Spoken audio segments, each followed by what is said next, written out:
Hi, thanks for watching Pro Football Today. I'm your host, Zach Simmons. I want to start this episode off with talking a little bit about something that just happened the last couple days. So, if you've been looking at social media, you've probably seen some stuff about the XFL. If you haven't seen um, the actual post from XFL teams or the XFL itself, you've probably seen some NFL analysts starting to kind of peek in a little bit. This league, I think this league is going to be really, really good. The reason is I think they've kind of gone out. AAF was kind of silent until the league started. XFL's been making waves the last couple of years, just trying to let people know, hey, this is what's going to be happening. This is going to happen. This is how it's going to look. And the fact that they did all this stuff on social media, everyone, if you follow the XFL or follow your favorite XFL team, you're seeing exactly what's going on, who they're drafting and everything. That everything available on YouTube, everything available on their website. Um, there's a lot more than what the AAF did. A lot more than what the AAF did. And not only that, but it was kind of cool to see Fox Sports and ESPN analysts talking about the XFL draft, commenting, this person looks really, really good pickup from this team. I thought it was a really nice touch. The AAF just felt like a minor league. It felt like a league that we knew was going to crash eventually. The XFL, though, it's starting to feel like a professional league. It's starting to feel like that this is a league here to stay. But to be honest, this is the right time for this league. The AAF folded, and the AAF proved that people like football. People will watch football no matter what. Even if it's really, really bad football, people are still going to watch. The only problem with the AAF, it wasn't necessarily people weren't watching. It was they didn't have the money. XFL, you definitely have the money. And they're making better business deals, getting on ESPN, ABC, Fox Sports, programs and channels that a lot of people watch. AAF didn't do that, going to CBS Sports and doing Bleacher Report Live. But the nice thing is with the XFL, now that we know that a lot of these teams kind of look at the AAF, we saw a lot of the top players get signed. Yes, some of them didn't make the teams, but they were actually given a shot, which was really cool. So with the XFL now, these players will be getting a shot. And now you're starting to see some players deciding to leave college a year early to go to the XFL to show NFL teams, hey, look, I can actually play. I can play in a professional league. It's a really good thing for players that are in small schools, if it's Division III, Division II, or even just small Division I schools, to be able to go to an 8-team league where they can potentially start and they can show what they can do. It's not like college where you have a bunch of different teams. You have a bunch of Division I teams you have to go through, and a lot of those schools, they get missed. A lot of these small schools, it's like, well, we're not really going to take care of that so much unless there's a really standout player. Even then, that's a lot of work to try to figure out the talent from those small schools. So be able to go to an 8-team league and say, this is what I can do. This is what I can do. Even though you're not going against the top talent, it still allows NFL teams to better evaluate how you are than trying to look through the piles and piles of college film.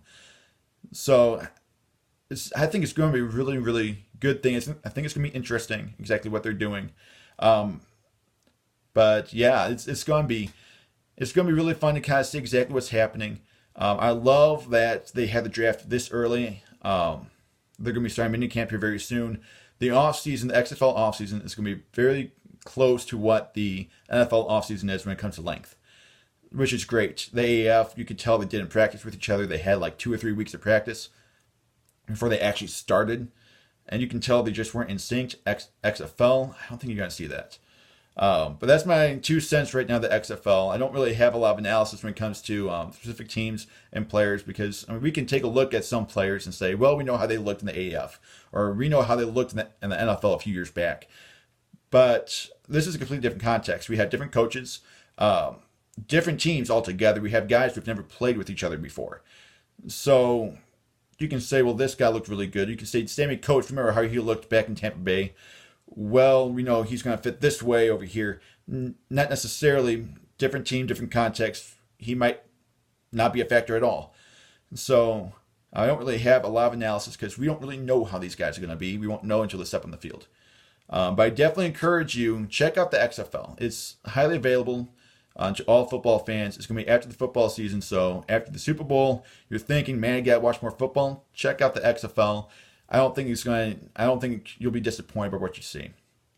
Now, taking a look at the NFL, taking a look at the professional league that's going right now.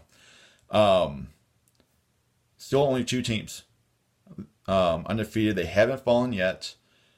The San Francisco 49ers and the New England Patriots. I've said before, I like the Niners right now a little bit more than the Patriots. The Patriots offense on Thursday night, they kind of showed what I was talking about. This is not a fantastic offense now. This is what the Patriots do. They crash for a few weeks, and everyone thinks, oh my goodness, the Patriots are done. They're not going to do anything. But by the end of the bye week, by the time they pass the bye week, all of a sudden, they're an unstoppable force. So the same thing's going to happen with the Patriots. You can look and say, well, Brady's playing his age. He's not looking that great. He's missing all these throws. Give him a few weeks because I guarantee he's going to be one of the best, if not the best quarterback on a football field at the end of the season. And I have to admit, I'm a little annoyed by that. I'm not necessarily a Brady fan. Like a lot of NFL fans, I'm very annoyed at that. It gets annoying every single year to watch him play the first half of the season thinking, finally the Patriots dynasty is done. And then, sure enough, at the end of the season, they are back with a vengeance and ready to take the NFL by storm. So don't read too much into their offense just yet. I like San Francisco's offense a little bit more right now just because of that. But the problem with San Francisco's offense is they're having a hard time hanging on to the ball. If Garoppolo can be a little bit more effective. I love Breida. I'm liking Tevin Coleman. I'm not wild about these receivers. Definitely not wild about Deebo Samuel. And everyone's kind of jumping on him saying this guy's going to be fantastic. Watch out for him this season. I don't think there's really anything there. In fact, I'm not even sure he's going to be with the team in a couple of years. But he definitely has potential, though. Definitely has potential, but there's a lot to learn. There's going to be a large learning curve for him. So I'm not really sold on these receivers, but man, I'm sold on this defense. This is one good defense. They stopped Goff. They've just had an amazing run. Stopped Baker a couple weeks back. This is a monster defense. I'm completely on board on this defense. I said last week they're the number 3 defense in the league, only behind the Bears and the Patriots. Those are not any specific order. But now taking a look, I mentioned MVP candidates last week. I mentioned that I would take Mahomes over Wilson and then both of them over Christian McCaffrey. Well, now we have another week in the books. And right now, I'm starting to turn a little bit more towards Wilson. My reason is Mahomes seems like he's coming back down to earth. We'll see tonight when he goes against Denver exactly what happens, but I think he's going to be coming down. I think he's coming back down to earth. That you've seen him not post up the crazy numbers that he posted before, and we saw him throw a pick this last week against Houston. And then in the last 3 games, he's only thrown for 5 picks, which for a normal average quarterback, that's fantastic. But for Mahomes, it's actually a downgrade for him, which just tells you how good he's been playing the first few games of the season. But I think we're seeing a little bit more of a drop-off from Mahomes. I don't really know exactly why that is. If it's just good coverage, people know exactly how to cover these receivers that they can just expect fly routes all day long. But I can definitely tell you why teams are beating the Chiefs. It's because their defense is so poor. They let go of so many guys in that line. Let go of Dee Ford. Let go of Justin Houston. And also let go of Eric Berry. I mean, this defense is depleted. Once was the best defense in the league a few years back, is now in shambles. The best defensive player by far is Tyrann Mathieu. Even then, he's a little past his prime. But what the Colts and what the Texans found out is all you have to do is run against them. They can't defend the run. Take all the clock away from Mahomes, and just pound the ball. And the thing is with Denver, they have Lindsey, they have Freeman. This is a good 1-2 punch they got. So don't be surprised if you don't see too much Flacco and you see a bunch of Lindsey and a bunch of Freeman. That's how you beat the Kansas City Chiefs. You just run. You continue to run the ball, pound the rock, and Flacco can pass whenever he needs to. All Flacco has to do is just not throw a pick. That's all he has to do. It's just not throw any picks. And for this defense, the rushing attack really isn't that great. McCoy's been decent. Williams, Damian Williams, that is, I don't think he's as good as what they thought he was going to be. They're definitely missing a Jamal Charles, Kareem Hunt style running back there in Kansas City. They just don't have that. LaShawn McCoy can do it a little bit, but the guy can only take so much. So the only thing you have to worry about is to get to Mahomes, which right now with that ankle injury, he hasn't missed any time due to it, but you can tell it's kind of affecting his play a little bit. It's not a major factor, but it definitely is a little something that's hindering him. It might be just enough to give the Denver defense a little bit of an edge. They have a really good front seven with Derek Wolfe and with Bradley Chubb. The one thing missing from them is nickel corner, because as far as I know, Bryce Callahan has not played yet, which definitely has hurt this Denver defense. But I think with Mahomes' ankle, it might give this defense, especially the defensive front seven, a little bit of an edge. So what I'm saying is not saying Denver's going to win. I still have the Chiefs winning. I think Denver's definitely a harder team than what people realize. They're a tough team, but I think they're still worse than the Colts. They're worse than the Texans. That they can. This might be a game that Mahomes can kind of kick back in gear. But also, what I'm saying is I wouldn't be surprised if Denver actually pulls this one off, because they do have the pieces to beat them. They do. They have a strong running game. They have a quarterback who doesn't turn over the ball very, very much. Sanders has been pretty reliable. Courtland Sutton has been reliable. So all they need is good blocking and no penalties on the offense. That's all they really need right now. No turnovers, no penalties. They can win this game. But my official prediction, Kansas City wins. But this Kansas City team, they're definitely going to win the West. There's no one else there. There's no one else there. We thought the Chargers might have a shot. Chargers, I don't know what it is with this team. Not sure. I don't think it's just Derwin James. I think Phillip Rivers is just a little bit off. It's definitely not Melvin Gordon, because Eckler has been just phenomenal before Gordon came back. Gordon's a little rusty, I think.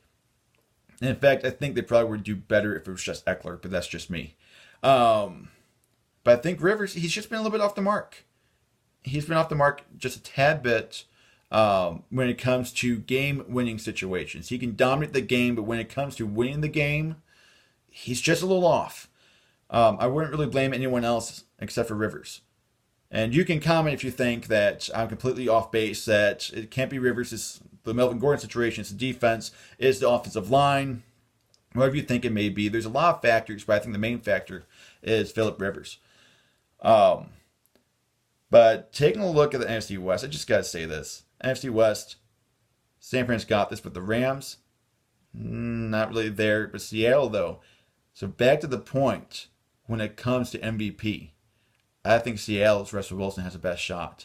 The reason being, like what I said before I got on this rabbit trail, was that Mahomes has kind of come back down to earth. Wilson is still playing great. He's still playing great. At this point, if the season were to end right now, Mahomes wins MVP with his projection of being projected about 5,600 yards. Wilson's projected a little bit over 4,000, around the 4,500 mark. Christian McCaffrey is expected around 2,400 yards from scrimmage, which is an amazing number. He's looking at potentially the second most scrimmage yards in a single season. But I think it belongs to Wilson. I think MVP at the end of the year, my prediction is Wilson, at this point at least. I would say Russell Wilson. The reason is I think Mahomes will kind of drop off a little bit. He'll still play at an amazing level, at an elite level, but he won't be at 5,600 yards. As it goes for Christian McCaffrey, there's the top two seasons when it came to scrimmage yards. There's 1999, Marshall Faulk. He broke the record. And then 2009, 10 years later, Chris Johnson broke his record. So look at the MVPs that season. 1999, of course, it was Kurt Warner. Of course. That was near the beginning of the greatest show on turf. Kurt Warner definitely deserved that. 2009, though, Chris Johnson didn't win it. It was Peyton Manning in his last full season as an Indianapolis Colt. So if you take a look at their stats, Chris Johnson had over 2,500 yards from scrimmage, just from scrimmage. Manning, though, 4,500 yards passing. Wilson's on point for that. 33 touchdowns. Wilson's projected more than that. 16 interceptions. Wilson's projected less than that. The thing is with this league, the only way McCaffrey is going to win MVP is if he breaks the rushing record. That's the only way, because what ends up happening is that the voters look at the quarterback of the best team, of at least the most surprising team, the team that no one thought would be up there. A few years ago, it was Matt Ryan with the Atlanta Falcons. Atlanta Falcons made a Super Bowl run. No one expected it. No one saw it coming. After that, it was Tom Brady. Tom Brady had a really good run with New England that year. In fact, he didn't throw hardly any picks. But then last year, it was Patrick Mahomes with Kansas City. No one expected Kansas City to be the best team in football, best record in the NFL that last year. So what ends up happening is whoever's the most successful team, their quarterback or whoever led them that direction will be crowned MVP. I think the only way McCaffrey is going to win MVP is if he wins a record or somehow Carolina makes it to the Super Bowl. I think at that point, I don't think you can give MVP to Kyle Allen. I think you have to give the MVP to Christian McCaffrey. Other than that, I think it's Wilson. I think Wilson, everyone's kind of Seattle out. Everyone said, well, even with no proof that San Fran was going to be good, everyone said San Fran can win this division, Rams can win this division, and the Seahawks are just kind of thrown out. No one really thought anything about the Seahawks. Last year, they took the league by storm because everyone thought they're in a rebuilding year. They're not going to be a playoff team. They're a good team, but they're rebuilding. They don't have the defense they relied on. They don't have a star running back they relied on before. And this last year, I think we kind of reverted back to that. Well, that was just a fluke. Seattle's not going to be that good. Seattle's lost one game. So I can't really say Seattle doesn't have it. So I think Seattle's success at the end of the season, because they'll be one of the best teams in the NFL, might be able to surpass San Fran. That plays San Fran twice. I'm thinking I might take Seattle against San Fran. Love San Fran, but I think I'd take Seattle over them, at least for one game. So that's why I would say Russell Wilson wins MVP. Now, next week, things might change. I'm going to change these every single week. Well, maybe not change them, but at least have my new predictions every single week when it comes to MVP. But I hope you liked what you heard. If you didn't like what you heard, if you disagree with what I said, that's completely fine. I'd love to hear your comments. Love to have a conversation with you about why you think I'm wrong. I'm fine with those kind of conversations. But thank you so much for watching. If you want to see any more content from me, please subscribe. I have a new video every single week. I'm also going to be having a new series when it comes to the Chicago Bears. So if you're a Bears fan, or if you're just interested, please tune into that as well. So thank you so much for watching. Hope you have a good rest of your day.